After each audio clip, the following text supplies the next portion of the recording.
Welcome to my American History Notes, where I discuss things I've learned about American history and conclusions I've drawn that you might not agree with. In fact, you might be offended by, which is fine, as long as you have your own conclusions and you draw your own conclusions from the study yourself. I've done an extensive study on this. It doesn't mean that I'm right, but it just means that I'm interested, and I hope that you'll be interested.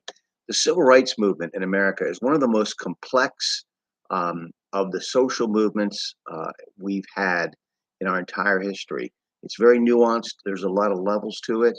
It's not this or that. It's many things. So it's very important that first, I'm a conservative. Probably you would probably consider me extreme right wing. I don't know, but I'm a conservative, and I think it's imperative that conservatives acknowledge the oppression and the vile treatment that Black people received in our country for many decades, hundreds of years, literally. Um, so the American Revolution, all men are created equal, was a revolution that was unfinished and is still in progress. So the right wing tends to discount what Black people have suffered, and in some cases are suffering now, and the left oversimplifies it and makes it pablum. I mean, it just gets ridiculous. And now the left has veered so far into Marxism and communist thought that they're totally derailing the civil rights movement. What it was intended to be, what the people who bled and died for it in the beginning meant it to be. So we're no longer talking about equality. We're talking about communism, where everybody has the same stuff.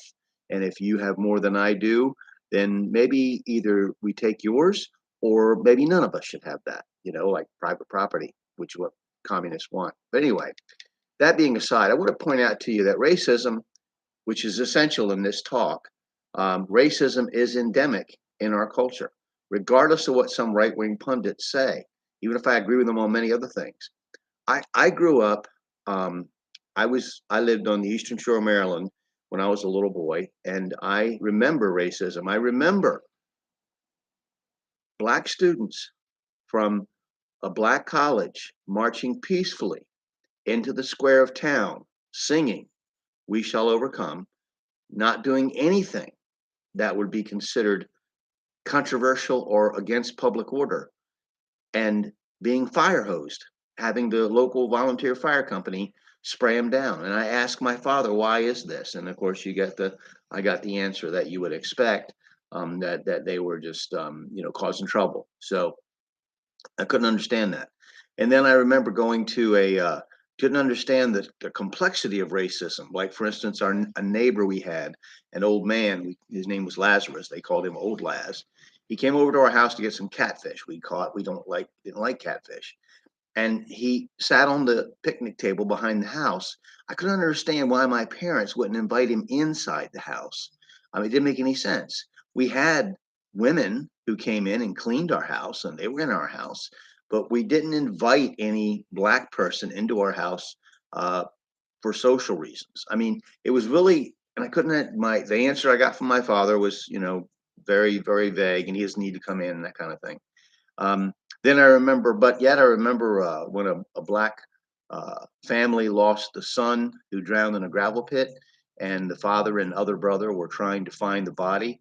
The volunteer fire company was ringed around the pit with all their equipment. And I said, "My dad, why aren't we helping?" He said, "Because we can't unless they ask us to." It's very complex, very strange. Although I know the time I remember when an old Black man wandered away, who was senile, who had dementia, and the white people went out and found him for his family. So there was a complexity to it, and of course, um, a lot of hostility, a lot of mistrust, a lot of hate in some cases, and so it went both sides. You can be racist, you can be Black and racist too, and I want to point out too that reverse racism, I call it reverse racism. You might not call this the same thing, is when you say things about your own race that show a profound lack of understanding of human beings. Like, for instance, all Black people think this way, or all Black people vote that way, are all black people like this music, or all black people like that music, you know.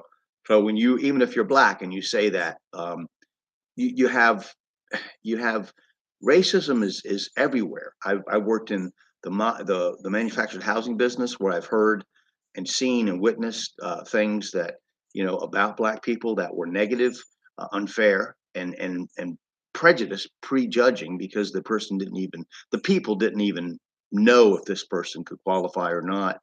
And I remember things like that.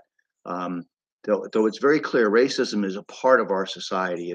It's institutional in the policies our government has enacted that have hurt.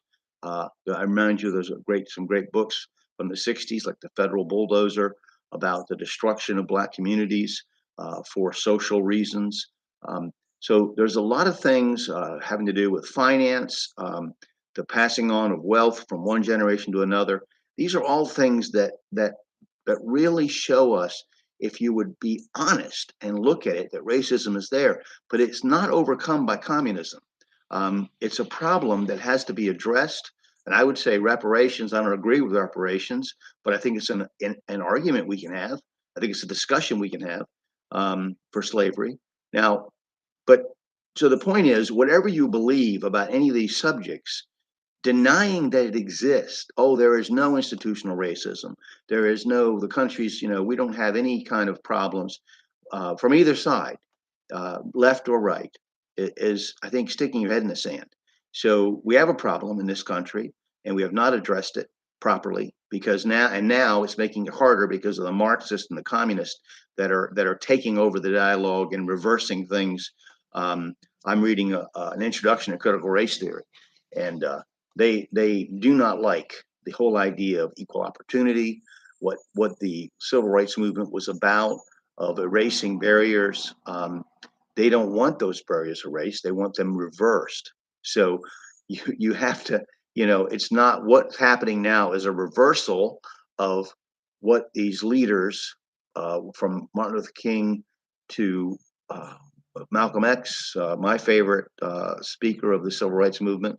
Um, it's just not what they were trying to do. So, in any event, just remember, this exists. This is a problem we have. This is not something you can discount, pretend it has gone away, or wasn't as bad as people say it was. It was awful. I've seen it. Okay.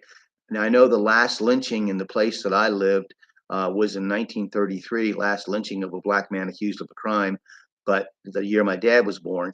But still, it's ever present. I mean, it's a pall that hangs over the history of the community, and it has not been addressed. You just can't say, okay, well, we're done. You know, it's over now. Everything will be good. No, that's not the way it works. You don't dig a hole for somebody, and they're at the bottom of the hole. You don't toss them a shovel and say, now dig your way out. We're all good now. No, it's not the way it works. So let's begin, and we will have several sessions on this, and so you understand where I'm coming from. And I'm not going to please either side. I'm not going to please the communists. I'm not going to please the conservatives. Um, you know, you're going to be unhappy with what I say, but this is sincere from the heart. I hope that you'll come to your own conclusions, maybe conclusions you've already have, or maybe conclusions you never thought about. So the history of the civil rights movement has, in my opinion, three or four clear divisions. There were the first, the feelings of guilt and outrage by European Americans at the institution of slavery and the treatment of Black African human beings. For instance, Pastor John Leland, who was instrumental in getting the Bill of Rights put in our Constitution by his pressure on James Madison. There is his speaking against slavery. There's several other people, Baptist preachers and clerics in the 1700s, who spoke out against slavery. There was even a burgeoning abolitionist movement in the South until the 1820s or 30s. But so there was also the early free blacks and slaves who spoke out against their enslavement and the enslavement of members of their own race. There were the white liberals who fought against laws that oppressed Black Americans after slavery, who also fought for special legal rights for women and homosexuals as time, excuse me, as time went by. There were politicians who were part of this group. Then there were Black civil rights activists and Black citizens, some of whom were liberal, some of whom were more conservative, who spoke out in their own way to full enfranchisement of America's Black population and often suffered for their efforts. Um, definitely did. And I am very offended, and I guess I hope black people are, to some of these literature and movies that portray the white liberal as the hero of the civil rights movement, which is baloney. It's the people who suffered and put up with the things that were the heroes. When you read To Kill a Mockingbird, if I was a black person, I would burn that in the fire. The idea that this white liberal lawyer is the hero and the black victim is just a helpless individual who eventually, I think, he commits suicide. It's just an offensive book, and I don't understand why it's trumpeted so much. And then there's movies like Mississippi Burning. The idea of white FBI agents are the heroes of the civil rights movement when the people that were marching and suffering and struggling. No, no, it doesn't wash. So we're gonna I've already talked about preachers who opposed slavery, such as John Wesley, abolitionists like William Lloyd Garrison, and black heroes such as orator Frederick Douglass. In addition, there was the great black educator Booker T. Washington, founder of the Tuskegee Institute, who is vastly underrated by the modern movement. The civil rights movement was a movement of people. So I'm going to introduce some people to you who I think you should be aware of. And you're not going to like some of my opinions about them, but I hope this will cause you to read the books I've read and dig into their history. So we'll stop for today, and we're going to pick it up with Martin Luther King Jr. next time. And I hope you'll be interested enough to pay attention to what I'm saying and to study on your own. Thank you very much for listening today.